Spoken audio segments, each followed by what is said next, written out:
What's up, everybody? We're back. Another new episode of the Last Wave Podcast. We dive into topics like ghosts, UFOs, cryptids, nerd stuff, and conspiracies. As always, thanks for listening. It means a whole lot. Check out the Facebook page if you haven't already. Also, we just started a Patreon page. You can go to patreon.com and look us up. Click Become a Patreon, Become a Patron. And it's a super simple, cheap way to show your love for us. I have it set real cheap, like $1 a month or $5 a month gets you exclusive content and a shout out as producer on the content. Same name and photo on everything. So feel free to look us up. I know on the Facebook page as well as the Patreon account. We've got unique stuff like photos that are mentioned in the show, as well as some cool articles and just random stuff that we find. So feel free to check us out. First and foremost in this episode, I want to say thank you for listening. Thank you for checking us out. And we have a lot of cool stuff lined up. I've gotten friends of mine that are wanting to co-host and do episodes, so we'll have new insight on different, paranormal stories, things of that nature. So should be a lot of fun, a lot of cool stuff coming up. Again, thanks for listening. So today we've got a pretty fun episode. We're going to be doing haunted graves of the United States. So one thing I noticed in my research, as well as movies and TVs, is the overall fact that you should never in any way mess with graves. Grave sites, tombs, burial mounds, etc. Out of every haunted movie I've ever seen, I would wager 80% are because of issues and idiots, messing with gravestones and grave sites, burial mounds, Native American burial grounds for that nature. Basically anything having to do with it. Apparently, America has quite a few historically haunted or even cursed graves. So we won't be going over the most obvious ones like around the world, King Tut's tomb. I mean, obviously this is the United States, but these are going to be ones you've probably never heard of unless you're a local for that area. So it's kind of cool. As a notice, please leave the sites alone. They are on the podcast for a reason. So don't mess with them. Don't take stuff from them. Don't disturb them. Basically, don't be that person. Okay? All right. So starting off, we have the Vampire's Grave. This was in Colorado, the town of Lafayette. It has a very unique grave. Not surprising given the fact that the words "Born in Transylvania" are etched into the gravestone. Local legends say the grave belongs to a vampire, even going so far as to say that the tree that grows over the grave sprouted out of the stake put through the heart of the vampire. There are also stories of a slender, tall man in dark clothing and coat with long fingernails sitting on the tombstone.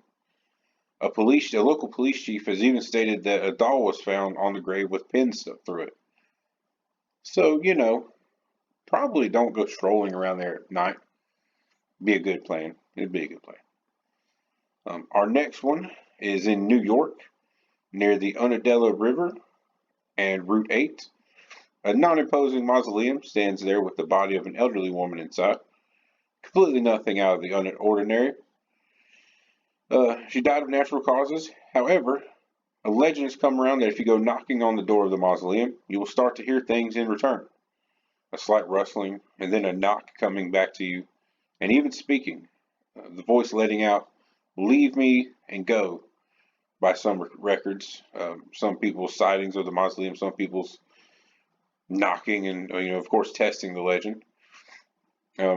Apparently, in some records, the mausoleum was used for body storage when it was too cold to dig other graves. So the spirit could be any of those who were not laid to rest peacefully for some time. It could be the resident herself saying that. Because, well, honestly, okay, let's think about it. You're in your grave, your mausoleum that you paid for, or at least your family paid for, and they just start sticking random bodies, and those bodies have spirits, so they're hanging out. So she's basically saying, "Hey, no more of this. Please go away." And he's basically just, we're done here. Please move on. So that's what we're going to do. Moving on. Our next one is Mary the Witch, and that is in New Jersey. One of the oldest graveyards in New Jersey. Oh, goodness gracious. Piscataway Town burial ground. I'm not lying. That's it. It's like 15 letters. Burial ground is steeped in Revolutionary War history. In 1731, their burial ground became the final home of one Mary Moore, a local woman who was allegedly a witch, or at least a woman who was into helpful plants. She had plants in her yard that made animals do strange things, and that healed wounds, that sort of thing. She dressed oddly. Uh, Today, it's said that if you will walk around Mary's grave at night and spit, her spirit will appear to you. That's what it says. That's what the recording, not the recording. That's what the report says. However, finding the grave might be tricky. The two boys are said to have stolen the tombstone decades ago, and being cursed by Mary, died soon afterwards, with the tombstone lost forever. Moving on, legend of the Vanderbilt tomb in New York. Cornelius Vanderbilt, one of the richest Americans in the 19th century, rests in a three-story tomb on the bottom of Todd Hill and Moravian Cemetery, Staten Island. His elaborate tomb, a replica of a Romanesque church in France, is off limits to the public, but there are reports of a strange light in the shape of a female figure, allegedly connected to the spirit of a woman who died when the heavy iron door fell on her. There are also accounts of a man in a gray suit, could be Cornelius himself, chasing away any trespassers, and perhaps strangest of all, those who swear that pictures of the tomb tend to either be missing their human subjects or contain an extra figure who wasn't there when the photo was taken. So, not that the tomb is missing its body, it's pictures of people in the tomb. Pictures of people near the tomb, around the tomb. Either get an extra person in the photo or you lose a person in the photo. Not sure how that happens, but that's scary. Good Lord, could you imagine taking, we're just going to take, cliche college friend photo, all five of us, and all of a sudden there's only four people in the photo? I'd hate to be that person. That would not be a cool thing to talk about. But anyway, continuing. Now we have Smiley's Ghost, and this one is in Texas. A smaller one by nature, a single plot in the Mills Cemetery in Garland, Texas. It's home to 5 members of the Smiley family who all died on the same day, allegedly because of a sad murder-suicide. Rumor has it that if you lie down on the graves at midnight, especially midnight on Halloween, you'll find it very difficult to rise back up, as the ghost of Old Man Smiley tries to pull you down, hoping to add one more member to the family's eternal resting place. Nope. No thanks. Not gonna lay down on graves. I don't understand. I just don't get it. I don't get why people mess with stuff. An incredibly interesting one that I did come across, the Bleeding Headstone, and that is in Pennsylvania. The Union Cemetery in Milheim is one of the nation's weirder headstones because it's said to bleed, as if the letters were cut into flesh instead of stone. The grave belongs to a 19th century local named William Musser probably, whose descendants tried repeatedly to replace the tombstone, but the blood kept coming back until they added an iron plate on top. Supposedly, a knife has also appeared on the tombstone, because Musser was a murderer, although by all accounts he was instead a peaceful local businessman. I would say, if you were a murderer and you did those things, that's a whole lot of energy imbued into something. That's a lot of. It's not good energy, obviously, but it is a lot of energy put into that. You're taking someone's life. You personally are doing that. So we see that certain things of this nature, like with one of our previous episodes on Maine. Bucksport in Maine has a grave of one of the generals that the name is basically named after. The town is named after. And on his grave is a shape that won't go away. It looks like a leg hanging in midair. And it's super legit. I believe I have a picture of it on the Facebook page. But what happened is he had a relationship with a young woman. She became pregnant, so he pushed her away, sent her away to a different town. Later on in life, she came back looking for help for her now growing son, who they didn't say the age, but I'm assuming by the rest of the story, older than 10. So, him being the upstanding gentleman he was, and didn't want to pay child support of of that time period. And this was 15, 16, 1700s. It was a while ago. Basically, he deemed her a witch and told everyone to burn her at the stake. So they did, of course, it being an old timey story. And while she was sadly burning, apparently her leg was the only thing not to be burnt, or was the last thing to catch fire. So her son ran up and grabbed the leg, ran off and buried it in the woods, kind of a last effort to put his mother at peace, I guess.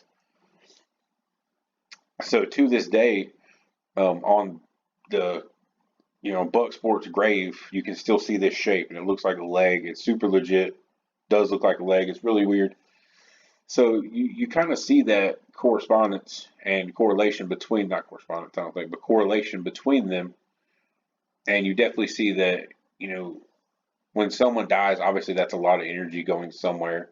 When it's not in a good way, that energy can become dark and can affect other things as well. So keep that in mind for sure. And also another interesting story, that town, it had more stories. Like, it's never really been a successful town. It was, there was naval battles there where a bunch of people died. There was just a lot that went bad. So let's try to stop burning people at the stake, and we should be fine. Which thankfully we don't do that anymore. I would say, and this is my last one, even crazier than that one is the Black Angel statue in Council Bluffs, Iowa. While not technically a grave, it is a statue that stands on the edge of Fairview Cemetery. Allegedly, the statue has a lot of rumors around it.